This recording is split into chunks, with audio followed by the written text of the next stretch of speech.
partie du système d'annulation des prophéties. Nous allons prier et nous irons dans l'enseignement. Et le Seigneur l'Éternel ne manquera pas de nous faire grâce, car il est fidèle. Nous croyons à sa fidélité. Nous allons prier. Saint-Esprit de Dieu, nous avons besoin de toi. Saint-Esprit de Dieu, nous dépendons de toi. Saint-Esprit de Dieu, fais-nous rentrer dans les profondeurs de Dieu et révèle-nous les mystères. Saint-Esprit de Dieu, nous voulons voyager avec toi dans les profondeurs de Dieu. Alibra sorio kema, ibrenena vakumbi, delegrasi, azakumbena, ebrayam tabi, ebrasutu kababe, malinto krozani, ibalalezo, ibalayam tageba. C'est dans le nom de Jésus que nous avons prié. Nous sommes sur le thème, le système d'annulation des prophéties. J'avais déjà enseigné la première partie, aujourd'hui c'est la deuxième partie. Mais avant de rentrer dans la deuxième partie, j'aimerais vous expliquer quelque chose. Il y a plusieurs personnes qui ne comprennent pas d'abord les fonctions du prophétique. Je vous cite d'abord les 7 fonctions du prophétique et je vais vous citer aussi les 7 systèmes qui combattent le prophétique. Les 7 fonctions du prophétique d'abord. Vous devez comprendre d'abord à l'entrée qu'il y a des prophéties qui sont irrévocables. La première, c'est exhorter. Exhorter. Et c'est un niveau béaba. Tout le monde peut exhorter. Jusqu'y est le fondement de la parole. Après exhorter, consoler. Tout le monde peut consoler. Il faut juste qu'il y ait la sagesse accompagnée de la parole. Après ça, édifier. Vous connaissez déjà ces 3. Et tout le monde croit que le prophétique se limite à ces 3.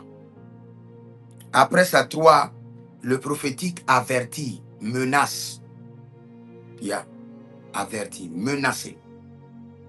Après ça, le prophétique juge. Après ça, le prophétique donne la direction. Et en fin de compte, le prophétique instruit, donne des instructions. L'un des plus grands intercesseurs de la Bible, je dirais le plus grand intercesseur de la Bible, c'est Moïse. Le plus grand intercesseur de la Bible. Et Dieu lui-même a approuvé ça dans Deutéronome 30. Et le deuxième, le plus grand intercesseur de la Bible, c'est Samuel. Un grand intercesseur. Dieu lui a dit, le décret est immuable, irrévocable. Il n'y a pas à négocier. Le trône a été ôté à Saül. Le trône a été donné à David. Donc, il y a des prophéties qui sont irrévocables. Vous savez que dans le règne de l'intercession, vous ne pouvez pas comparer Jésus-Christ de Nazareth à Moïse et Samuel. Jésus-Christ de Nazareth est le plus grand intercesseur par excellence. C'est à la seule personne que, à cause du prix qu'il a payé, Dieu ne peut pas dire non à l'intercession de Jésus. Mais nous parlons de différents types d'administration. L'administration de Dieu, c'est une administration de loi et de colère.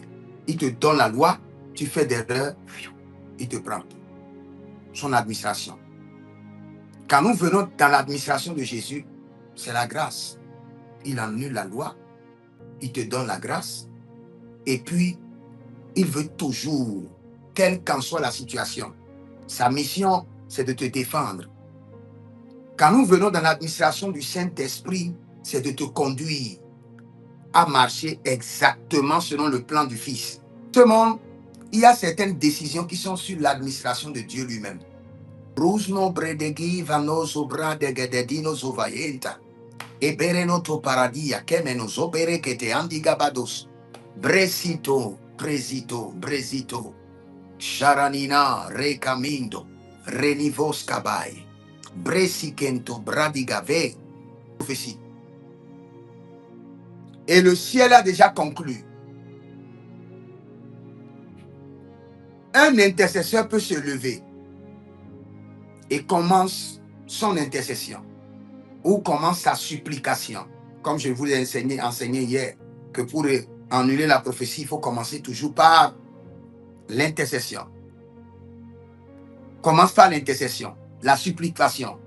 Il peut supplier si la décision a été déjà signée par le Père, par le département du Père, pour être irrévocable, quelle qu'en soit l'intercession, la chose arrivera.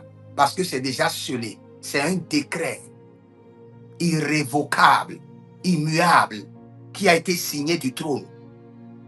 Maintenant, nous les intercesseurs, ou vous êtes un enfant de Dieu dans une nation, et il y a une prophétie sur votre ville, qu'il y aura de glissement de terre, et les gens vont mourir.